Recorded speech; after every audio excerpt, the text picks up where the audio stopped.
So here we are looking at the Never Summer Ripsaw 2015, which is not very different from the 2014 late release that they had.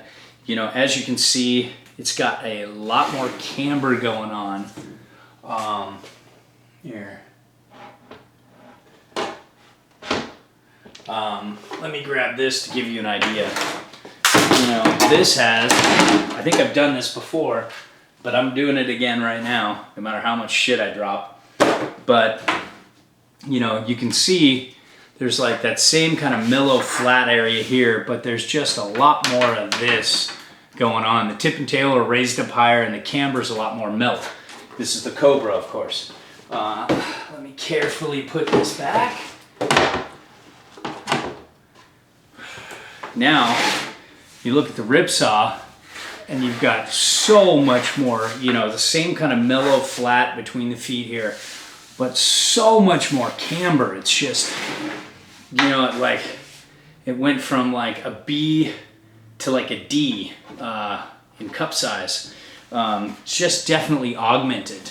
And you can really feel it under your feet when you engage into a turn. And now, you know, the one I had last year was a little more flat, but this is still pretty flat. There's, you know, it's still generally a stable ride in all conditions.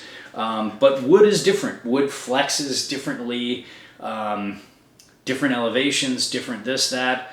You know, wood isn't perfectly consistent, so you might get one that looks like my board last year, or you might get one that looks like this, that just has a little bit of, you know, stay. So, you know, again, just such a fun board. It's such an aggressive board for a twin. You know, with a centered stance, it's definitely made for ride and switch a lot. So don't be that guy who just gets this and rides it in one direction. You really want to bomb this. It kind of feels like it's the Chairman, the Never Summer Chairman, made into a twin.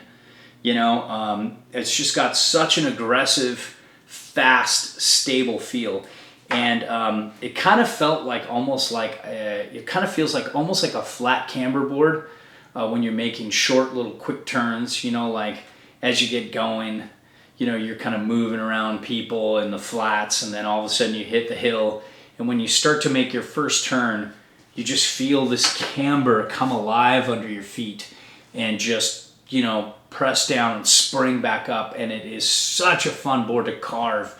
It's such a fun board to bomb, regular and switch. It's just, you know, it's a great pipe board. It's a great, you know, a big jump board, or just even just off little ollies, you know, just bombing down something, hitting a cat track, just launch off that and just keep going. It's stable and easy.